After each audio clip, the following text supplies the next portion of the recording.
그래요. 이 장사라는 게 참 쉽지 않아요. 누구는 한 달에 뭐 500만 원을 버네, 1000만 원을 버네, 매장이 나가지 않고도 오토로 가게를 돌리네, 별의별 이야기가 참 많죠. 그리고 그게 다 거짓말이 아니고 실제로 존재하는 일들이고요. 하지만 거기에 속하지 않는 사람들이 더 많죠. 저 역시 한때 좀 힘들었던 경우가 있었고 그런 과정들을 겪으면서 성장을 한 케이스예요. 다들 장사가 안 되는 건 경기가 어려워서라고 얘기를 많이들 합니다. 경쟁 심화도 좀 한몫을 하고요. 저도 예전에 이제 월 50만 원 그런 수익으로 허덕이던 때가 있었거든요. 지금 생각을 해보면 좀 아찔한데 그때 이런저런 핑계를 대면서 열심히 해볼 생각은 하지 않고 매장에 더 소홀해지더라고요. 결국 이제 어쩔 수 없이 바닥 끝까지 가보고 난 뒤에 지푸라기라도 잡는 심정으로 좀 조언을 얻으려고 이제 여러 강연에 이렇게 참석을 한 적이 있어요. 운 좋게도 한 강연에서 그 강연이 끝나고 나서 그날의 강사분과 제가 대화를 할 수 있었는데 그분이 그때 한 말이 아직도 기억이 나요. 조금 마상을 입기도 했는데 그분이 무슨 말을 했냐면 다 사장님 잘못이에요. 누굴 탓할 게 아니고요 라고 하셨어요. 그러니까 제가 그분하고 대화를 하면서 이런저런 탓을 많이 했겠죠. 정확히 기억은 나진 않지만 분명히 그렇게 제가 탓을 많이 했을 거예요. 좀 돌이켜보면 아찔하고 내가 잘못 생각하고 있었구나, 정말 바보 같았구나 하는 걸 좀 느끼는데요. 그때부터 시작을 했던 게 바로 어떤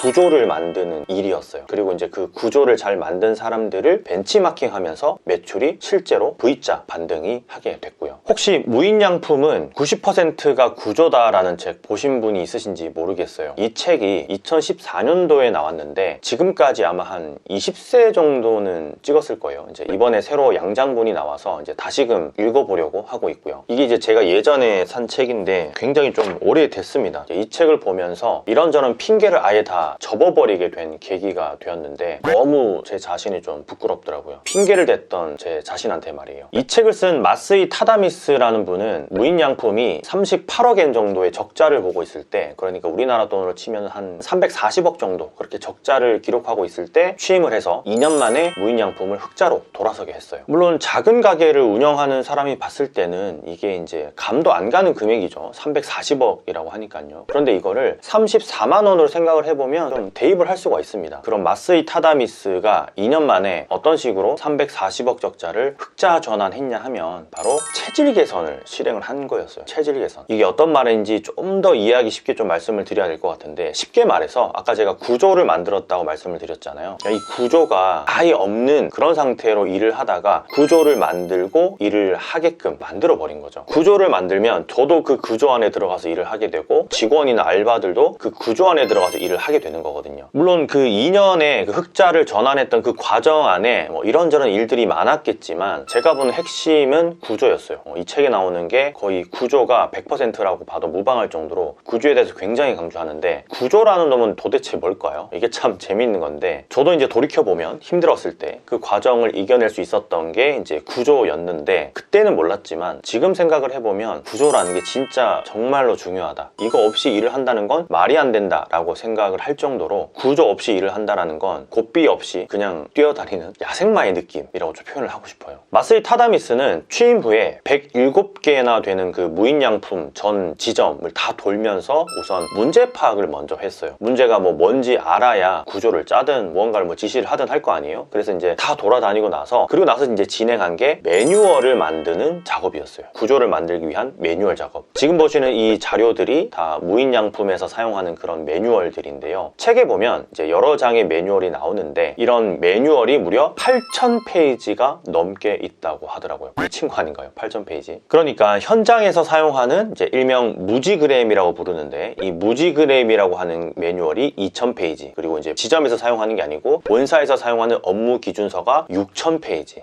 어마어마하죠. 재미있는 건 제가 이제 제 채널에서 인터뷰를 하거나 장사는 건물주다에서 강의로 런칭하는 대부분의 그런 장사 고수분들은 이런 매뉴얼을 다 가지고 있었어요. 처음부터 이제 이런 매뉴얼을 가지고 있었던 건 아니고 이제 한 번씩 위기를 겪고 난 뒤에 그때부터 만들기 시작을 하셨고요. 지금 보시는 게 실제 장사를 하면서 만든 수많은 매뉴얼들이고 지금도 꾸준히 매뉴얼 작업을 한다고 해요. 저 역시도 이제 당시에 이런저런 매뉴얼을 만들고 수정하고를 좀 반복했던 기억이 있고요. 사실 장사가 안 되는 건 여러 가지 이유가 있지만 외부의 이유가 가장 커요. 돈이 잘 돌지 않으니까 사람들이 좀 쓰기가 힘든 거죠. 물가가 올라서 마진이 줄어들고 일할 사람을 구하지 못하니까 장사를 크게 벌일 수도 없어요. 뭐 장사를 크게 벌이려면 사람이 있어야 계속 운영해 나갈 거 아니에요. 근데 사람을 못 구합니다 지금. 그러니까 이런 여러 가지 외부적인 문제가 정말 결정적인 이유가 맞다라는 거예요. 그게 맞습니다. 우리한테 문제가 있다라고 보는 것도 사실 자기 기준에서는 그게 더 올바른 방향이 될 수는 있는데 성장하기 위해서 그런 식으로 이제 받아들이는 건 하지만 외부적인 요인이 더 큰 겁니다 지금. 다만 이제 모든 매장이 잘 안 돼야 되는 게 기정사실이거든요. 외부 탓이라는 건 모두에게 적용이 되는 거니까요. 그런데 그게 아닙니다. 정말 코로나 시절에도 줄 섰던 매장이 있는 것처럼 구조화되어서 움직이는 매장들은 그때도 장사가 잘 됐고요. 지금도 장사가 잘 됩니다. 체계적인 시스템으로 이렇게 계속 돌아가는 매장들은. 무인양품의 그 마쓰이 타다미스는 경험에 의존해온 방식, 경험에 의존해서 계속 우리가 장사를 하거든요. 그런 방식을 벗어나서 사람이 바뀌더라도 직원이나 알바가 다 바뀌더라도 업무 노하우가 축적될 수 있는 그런 구조를 만들었어요. 사실 장사도 마찬가지예요. 레시피 매뉴얼이라든지 응대 매뉴얼이라든지 청소 매뉴얼이라든지 배달 매뉴얼이라든지 정말 수도 없이 진짜 많을 텐데 아무리 알바가 바뀌고 직원이 교체돼도 이 매뉴얼을 통해서 기본 이상의 실력이 발휘되도록 그렇게 이제 구조 세팅을 한 거예요. 이제 무인양품의 무지그램 사례를 보면 하나하나 고객을 응대하는 자세한 멘트까지 이제 나오는데 실제로 장사는 건물주다에서 강의를 런칭했던 그 감동식당의 서인호 대표 역시 멘트까지 기록해서 매뉴얼을 사용하고 있었어요. 많은 분들이 이 매뉴얼을 좀 통해서 장사에 큰 도움을 받았다고 그런 후기도 많이 남겨주기도 했고요. 매뉴얼을 만드는 과정을 통해서 평소 별 생각 없이 해오던 일을 다시 돌아보게 된다. 책에 나오는 말인데요. 매뉴얼을 작성함으로써 몸에 익은 것들이 문서화가 되고 그게 업무의 표준, 기준 그런 게 되어서 많은 사람들이 그 규격 안에 표준화되는 것에 포커스를 맞춘 거죠. 이제 이게 무인양품이 2년 만에 흑자로 돌아선 비결이었던 셈이에요. 그러니까 경험적으로 우리가 의존해서 그냥 생각나는 대로 몸이 움직이는 대로 그렇게 일을 했다면 그런 매뉴얼을 하나하나 다 만들어서 표준의 어떤 기준을 많이 높였다라는 겁니다. 그러니까 이게 사실 가맹점을 많이 운영하는 프랜차이즈 본사 대표님들은 어떤 말인지 잘 아는데 매장 한두 개, 두세 개, 뭐 세네 개 운영하시는 분들은 그거에 대해서 이해를 잘 못하시는 분들이 있더라고요. 그런데 회사에만 가도 그런 매뉴얼들이 정말 많이 존재합니다. 이게 있고 없고가 차이가 많이 난다는 거죠. 사실 이 매뉴얼이라는 거는 일전에 제가 인터뷰를 했었던 전국의 이제 안경 프랜차이즈의 혁명을 일으킨 아이데코의 손주한 대표 그리고 이제 11개 직영점과 40개 가맹점을 운영하는 미국 한인타운 컨셉의 청계화타운 양지삼 대표 이 두 분은 매뉴얼에 대한 어떤 정의를 내릴 때 최소한의 행동 지침, 최소한의 어떤 기준 그 이상 그 이하도 아니라고 이제 얘기는 했어요. 그러니까 이제 매뉴얼만 따라하는 거는 수동적인 느낌을 주는 거라고 이제 얘기를 한 거죠. 다만 위에서 언급했던 것처럼 매뉴얼을 만드는 과정에서 이제 자신의 업무 방식을 새로 인지를 하면서 무엇보다 이제 의사결정이나 그런 과정이나 지시에 있어서 좀 불필요하게 소모되었던 시간을 줄이고 실행력을 높일 수 있기에 얻을 수 있는 이점이 저는 굉장히 많다고 봅니다. 업무의 퀄리티가 전체적인 평균치가 높아지는 개념 그렇기 때문에 이게 최소한의 행동규칙이라고 불려질지라도 그분들도 매뉴얼을 계속 만들어내고 사용을 하고 있는 거죠. 다점포왕으로 불리우는 분이 있는데요. 이제 김규열 대표라고 이분은 100여 종이 넘는 매뉴얼, 템플릿 이런 걸로 총 16개 정도의 직영 매장을 운영을 하기도 했었어요. 강릉의 상위 1% 더 어쇼 헤어라는 미용실이 있는데요. 조금 큰 규모로 운영이 되어지는 그런 헤어살롱인데 그 헤어살롱을 운영하는 이채훈 대표는 7단계 채용 시스템, 디자이너 체크리스트, 인재 육성, 직급 체계 가이드 이런 거를 활용을 하면서 작은 매장에서 큰 매장으로 확장을 하면서 성공을 했어요. 도곡동의 젠틀커피도 카페만의 30가지 서비스 매뉴얼이 이제 있는데 뭐 이 안에 보면 운영, 직원 관리 수칙, 청소, 위생 매뉴얼 다 따로 제각기 활용을 하면서 적자였던 카페를 흑자로 일으켜 세운 그런 사례도 많습니다. 지금 보시는 건 제가 아주 오래전에 작성했던 오프라인 마케팅 체크리스트 매뉴얼인데요. 매장을 오픈할 때마다 한 번씩 좀 대입을 해보고 체크를 하는 용도로 쓰여지는 겁니다. 물론 모든 항목을 100% 매뉴얼과 체크리스트에 들어맞게 진행하진 못하지만 그래도 이제 어느 정도로 내가 잘 방향성을 맞춰가고 있구나를 알 수 있는 그런 나침판의 역할을 충분히 할 수 있게 되는 거예요. 이런 형태의 매뉴얼이 있다면.